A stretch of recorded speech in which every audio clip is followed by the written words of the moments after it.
and raise your head and open those eyes.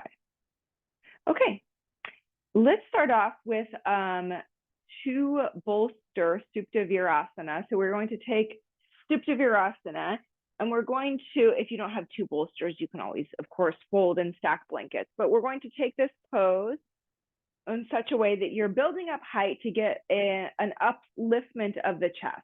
So if you want to put a blanket down for your shins and knees, you can do that. So what I'm doing is I'm taking two bolsters and I'm stair-stepping them. And then I'm actually going to, well, I'll show you how I like to do this. I sort of place my sacrum on, how did I do that? Oh yeah, I placed my sacrum on the edge of the bottom bolster. So I'll show you what that looks like. So you can find, so what we're looking for, I think the important thing, not so much at this stage, not so much is how exactly do you do it, but what's the effect? What's the desired effect, right? So what we're looking for is a sense of upliftment for the chest. You may want to have blocks even to rest your hands on. And then also, though, at the same time, we don't want to overdo the arching in the low back, right? So the legs, the shins will be down. And then I like to place my sacrum just kind of on the edge of that bottom bolster. And then from there, arc over. So there's a lengthen that way to the low back. And then head support. And then your arms can rest on the floor, hands can rest on the floor. Or if that feels like too long of a reach, then you can rest your hands or your forearms on blocks. So something along these lines, you can see this is a built up Supta Virasana.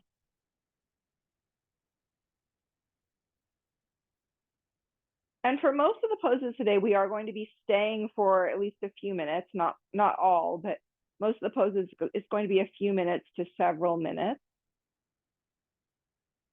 So you certainly want to set your pose up in such a way that you can be there and relax is kind of a funny word, but relax into the pose, that you can have ease of breath, ease of being, the ability to maintain and to observe and to refine. So not a touch and go practice.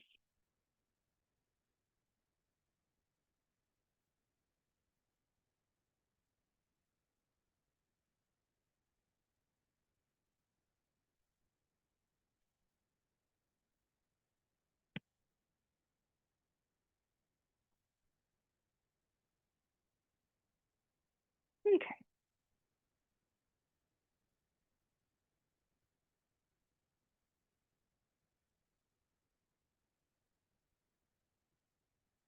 Yeah, and so that looks fine, everybody. And, if you do find that you feel like you're arching too much in the low back, you can always try coming up onto the bolster more, even putting the buttocks on that bottom bolster.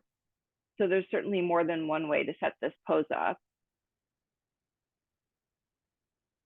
And then what does that feel like to have that chest uplifted? So we'll be here for a few minutes.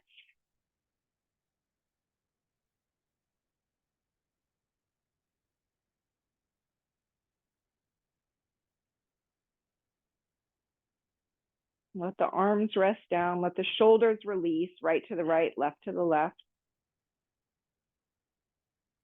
Let go of the throat, eyes. You can close your eyes or keep the eyes softly open.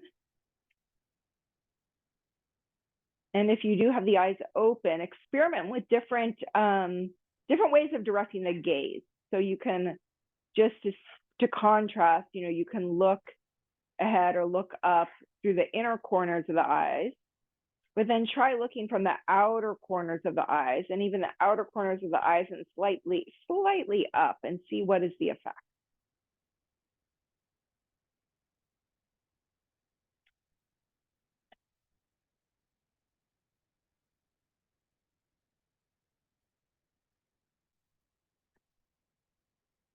And now go to your upper abdominal area, so the diaphragm. So the other day, Abhijata was talking about how Guruji said that the diaphragm, one of our major organs of respiration, is the gateway between the physical body and the physiological body. also the gateway between the physical body and the spiritual body. So sometimes our emotions, can get caught there. Our emotions have an effect on our breathing for sure. So can you keep a softness around that diaphragmatic area? See that you're not gripping the upper abdomen. And then you can also take different positions with the arms. So take the arms overhead, hold the elbows, and see how that impacts your breathing. So hold the elbows, take the upper arms overhead. But whatever you do, don't harden your abdomen.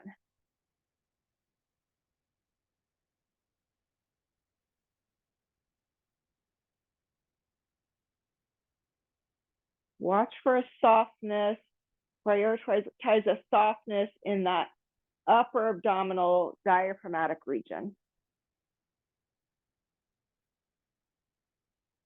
And then change the hold of the arms.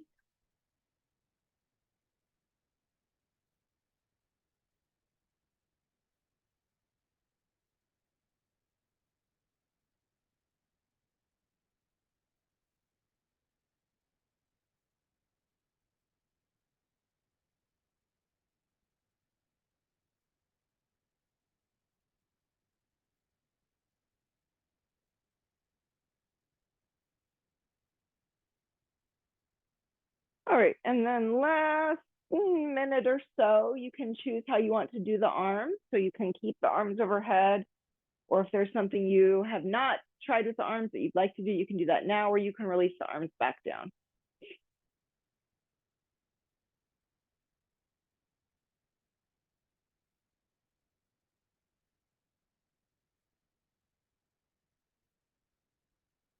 And whatever you choose to do with those arms, watch for the pattern in the breath. Watch how that affects the pattern of breathing and the quality of breathing.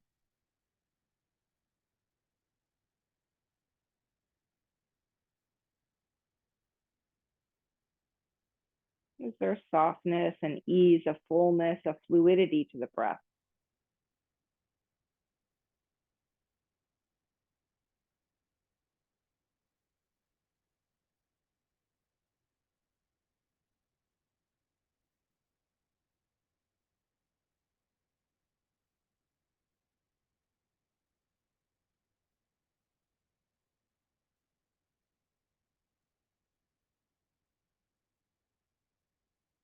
Okay, now use your hands as support. Take the upper back in, lift the chest to sit up.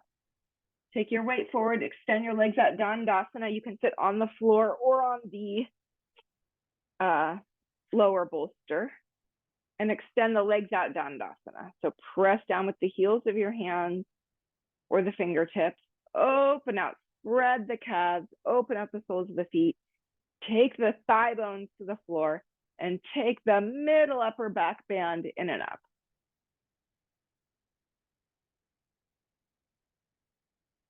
Okay, cross bolsters, Dvipada Viparita Dandasana. I'm going to set up without a roll for the neck and shoulders. If you prefer to do that or need to do that, that's fine. But just remember that for our Dvipada, we want the shoulders not to be on the floor and have room, of course, to your head side, because when you slide off, you will be sliding off to the head side. So have plenty of space around you. So the top bolster will be lengthwise. And then when you come into this pose, of course, you'll slide in and you want to land so that the back crown of the head, or the sort of back portion of the head, just touches the floor. And the shoulders will be off the floor, should be off the floor. So if your bolsters are smaller and you're a taller person, then you can build up the height, take a couple folded blankets and put it on top of your bolster so that you get more of a back arching quality, so not the shoulders on the floor. And this is where, if you do want to take a little bit of support for the neck, you can do that, but don't put anything behind the head. And you don't want the head crashing into the floor either. So, a gentle touch of the back part of the head on the floor is all we need. And then take your arms below shoulder height, palms up, and find an easeful place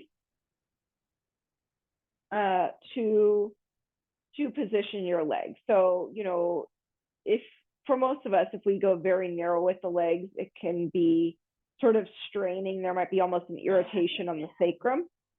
So don't force that, have some width between the legs. Find that sweet spot where you can get a sense of vertical extension from the tailbone to the crown of the head, but also a spreading across your sacrum and a spreading across your abdomen. So the pelvic bones, those hip bones, form like a container for your abdomen. And then within that abdomen, you want what we're aiming for is a softness, almost like a watery spreading quality of the abdomen. So it deflates.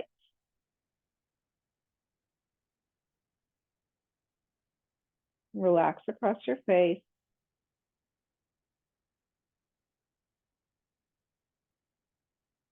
Watch where your breath goes.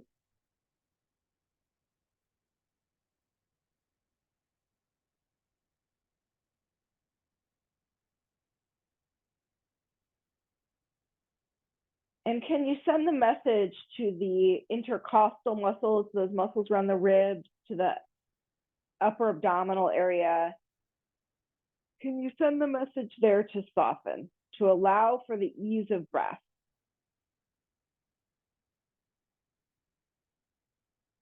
So of course, how we set the pose up makes a difference, physically, right? It's harder to breathe easily in certain poses. Also, if we're overdoing, then the breath is going to get caught. But then also we can take our awareness, our intelligence to particular regions of the body. Sometimes we're just holding on unconsciously.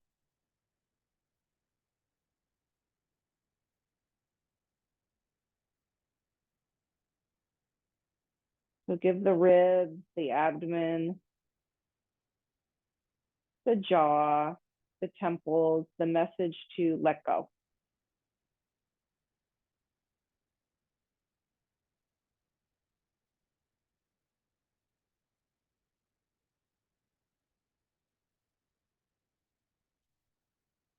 And then when you do that, where does the breath move? How does the breath move?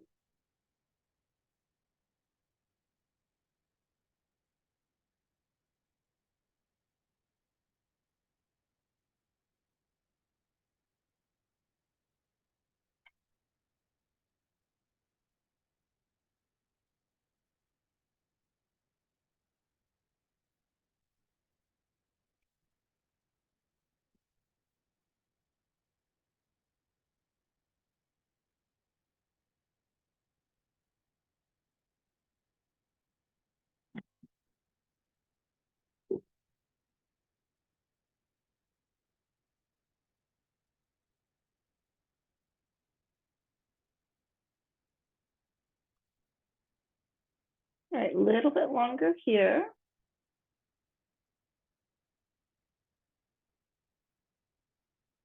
And you may feel like with some of the asanas today, like when I say it's time to come out, like you don't want to come out. Now, if you want to stay a little bit longer, that's fine. But also you can take note of that for yourself. You'll all have the recording, if you want to redo the recording and stay in certain poses longer, or take 1, 2, 3 of these asanas and just do a practice with those and stay for longer. That's a good thing. If you get that sense like, oh, I don't want to come out, that's a good thing. And so see, what is it about the pose that makes you want to stay, if that's the case? Also, if you want to come out, then see what it is about the pose that makes you want to come out. Okay, scoot off to the head side. So bend your knees, put the feet on the top bolster, and then take your time sliding off. So we're not going to come out completely. We're going to slide off till your shoulder blades touch the floor, knees are bent, feet are up on the bolster. This might feel really good. And there's something about these intermediate steps too. I don't know that this particular position has a name, but if you find a soothing quality here, then hey, this is a good thing to take note of. This is something you can do. And then go ahead and cross the legs, swastikasana. So buttocks is still up on the bolster, shoulders are down. across your shins, get a good cross of the shins, so much so that your ankles and feet release on the outer edges of the bolster. So there's a softness to the feet and the ankles. You might feel this like a stretch on the groin area, the abdominal area. You don't want it to be like a strong stretch, but just a little opening in that frontal abdominal, frontal groin region. And then change the cross of the legs.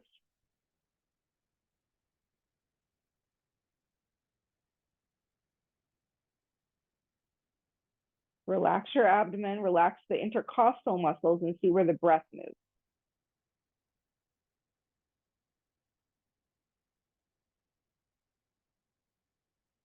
All right, and then feet flat on the bolsters, bend the knees, and then go ahead and extend the legs up. It's almost like a viparita karani. You may find that you need to slide off the bolster a little bit more. So it's sort of a modified viparita karani. Let the abdomen relax and keep the legs engaged. Keep the kneecaps tight.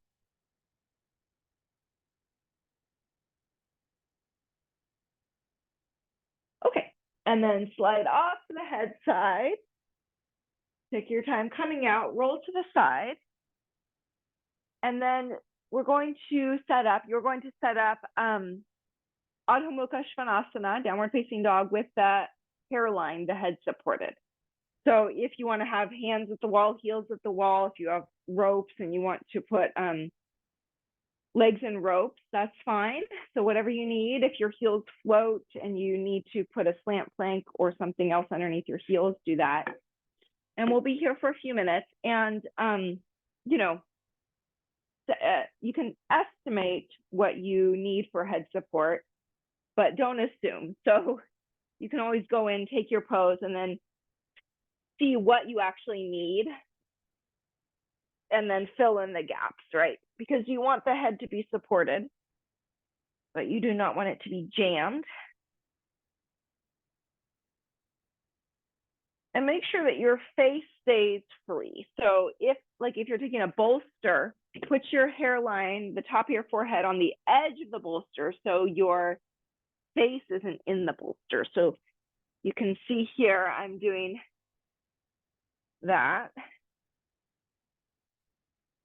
And the feeling is that your head should just be gently resting, not dug in. You're not holding yourself up by your head, but you're supporting